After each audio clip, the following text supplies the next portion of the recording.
Hello and welcome to the Career Speakeasy, a casual, fun, and irreverent place to share ideas about career development, the world of work, and life in general.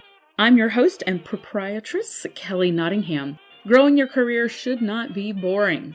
So come on in, pull up a chair, and pick your poison. Hello, listeners, and welcome to 2021. I am excited to be here with you and appreciate you listening. IKEA makes me happy. I love to walk around IKEA. I love the little meatballs and the lingonberry jam. I love to go into the little sample apartments that they have in the stores and look at all the minimalist living. And everything is so clean and so tidy. Everything has its spot to be. I look at those little mini apartments and I love to just wander around them and daydream about living in such a tidy little organized home. But when I think about the things that I love to do with my life, I like to knit, I like to sew, I quilt, I garden. The fact that my husband and I both are avid readers.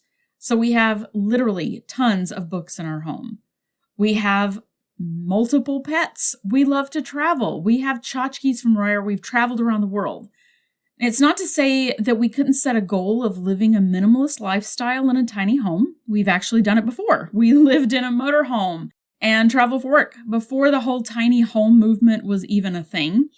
And it was doable, but it required us both to make sacrifices and changes to the way that we live and really who we are intrinsically. Now, as many of you know from the videos that I post on social media, we have in the past year recently downsized homes again, and we're in the purging process again. And I know that we can do it, but will we ever live in an IKEA photo-worthy minimalist home? Probably not, and that's okay. So today, we're going to be talking about 3 aspects of goal setting and several key ways to think about ways to successfully set and reach our goals. The first, our goals are symptoms of something deeper about our lives underneath that we want to fix. Often our goals are trying to tell us something that's missing in our lives, but we don't dig deep enough to what's really under the goal. So, with our IKEA example, what is it about the idea of a tidy, organized, cozy little home that is appealing? What would hitting that goal of having that tidy little home give me, potentially, that I don't have right now? Now there is the gold. Let's say that it would mean less stress because I can find what I'm looking for more easily than having to look through a bunch of stuff.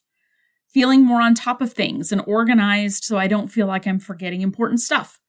Maybe it's more time to enjoy hobbies because I'm not having to clean as much because there's just not as much house to clean. Maybe it's just less dog smell.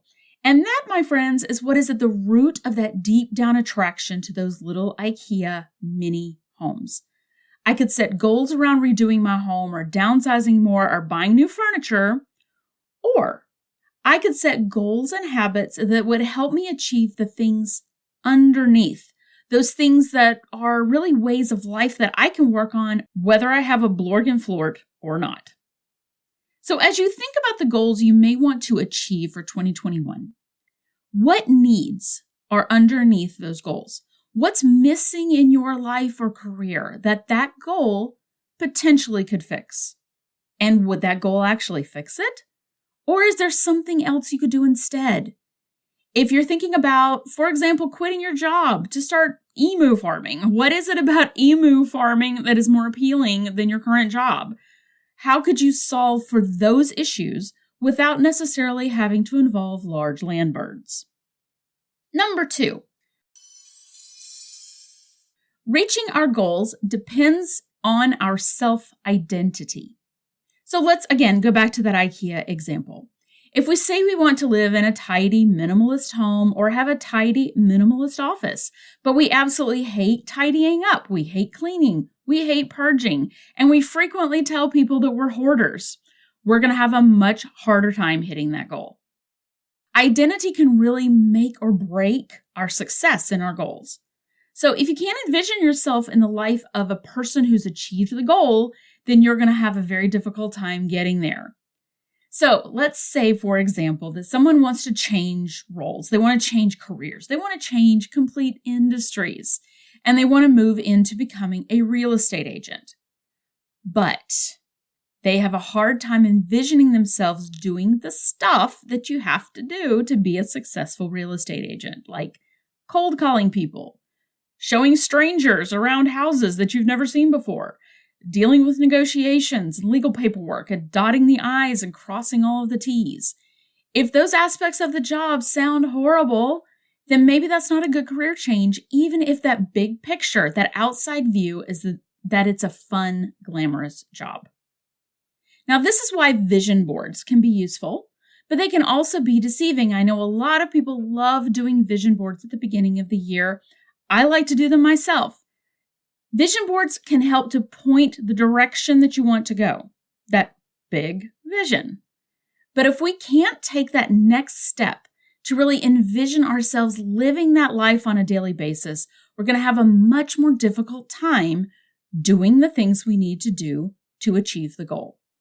So here's an example that a lot of us put on our vision boards. If I want to be a truly fit and healthy person, and I have this vision of being healthy, sort of that finished product of like, I will look like this, but of not actually doing the healthy things, of living a life of being a healthy person, then I'm not going to be able to achieve that goal. And even if I do somehow manage to achieve the goal, well, what then? If I don't have that desire to do healthy and fit things daily, then I'm not going to be able to keep that fitness level up once the goal is reached. My vision board may show the inspiration side, the nice clothes, the amazing beach body, whatever.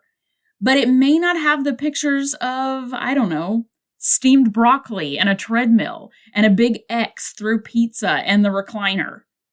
Unless we face the reality of what the goal will require on a daily basis, the food management, the exercise, the setting boundaries and saying no to birthday cake, we're not going to hit and keep the results of that goal. If you want to be an entrepreneur and yet you don't like doing bookkeeping or administrivia or sales and you have a hard time delegating, it's not to say you can't be an entrepreneur. It's just that those are some things you're going to have to really keep in mind and work on as you build out how you're going to get where you want to go. You may have to change your identity to a person who can tolerate bookkeeping, who can do sales, and who can successfully delegate. So, a couple of ways to think about this. We can talk about identity, but to be a writer, you actually have to write. As Plato and Aristotle famously said, to do is to be, and to be is to do. So in order to be the thing that you want to be, you have to do the things that that person would do. My brilliant sister Rachel calls this acting as if. We think about accomplishing the goal, doing the goal, but we don't think about becoming the person who would achieve that goal. That's where the identity piece comes into it. We have to become the person who consistently does the actions to achieve the goal. We may decide, once we think about what it takes to be that person, that we may not actually want to be that person. We may decide that it's not who we are, it's not who we want to be, it's not our natural state, and it's not to say that we can't strive to do something to get out of our natural state. But it becomes a question of, do we really want to do that? Do we really want to be that other person? Maybe, maybe not. Number 3 on our list. Hitting our big goals depends on the small goals underneath. Now, SMART goals are all well and good. A lot of you, I'm sure, have heard of SMART goals. Specific, measurable, achievable or actionable, realistic or relevant, and time-bound. And those things are important. I like to think of it in a much more simplified way as something that we can check off of a checklist. So can you put it on a 3-month or a 6-month checklist and be able to say, I have accomplished this thing and check it off? Then it's probably a SMART goal. Now, again, vision boards can be very useful. I like to do one myself, as I said, and it's very pretty and it's got lots of pictures and lots of words and I draw things on it. But the idea of a vision board is to set the direction, that big vision.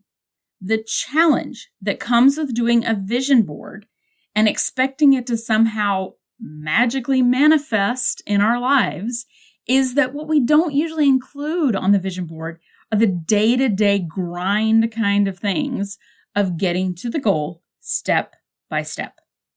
We need to go above and beyond just that big goal, that big thing on our vision board. When we think about SMART goals, we tend to think of them on a very big yearly or long-term massive accomplishment level. I like to call this the macrocosm level. So let's just say that my goal is to read a self-development book a month for the rest of 2021. I want to expand my horizons and focus on learning. And so I want to read 12 self-development books by the end of the year. I can set that as a goal. And you know how it goes. You start off really strong. Maybe it's a rainy, really crappy, cold night out, and you binge on a book. And you say, woo, go team, check that off the list. I got one done. But when it's nice outside and you've got other things going on, that book reading starts to slip. And pretty soon, 2 months into the year, you realize you're behind and all you can think is, I'm failing on my goal, right? Sound familiar? So this is where we can think about microcosm goals. These are the small goals that come underneath that big goal, that big macrocosm goal, that will help us to actually get where we want to go. And this is often what we don't pay enough attention to. This isn't the sexy stuff we put on a vision board or on our yearly goals list. This is the day-to-day stuff. By setting smaller goals, which essentially help us to develop a new habit, that's what gets us to that big goal. So let's say we're going to read this book this month and that book next month and so on for 12 months. Great. The way we're going to accomplish that goal, though, is to set a smaller goal underneath of reading 10 pages a day. Now, this is another SMART goal. It's specific, it's measurable, it's achievable, and frankly, if it's not achievable, then we need to take a look at that bigger goal instead of just trying to fudge the small goal. It's a realistic goal and it is time-bound. So these small goals, these microcosm daily or weekly SMART goals that go under the large goals is where the magic really happens. When we focus on these small goals, these habits, instead of the big goal gets taken care of, basically without us having to worry about it or think about it or focus on it.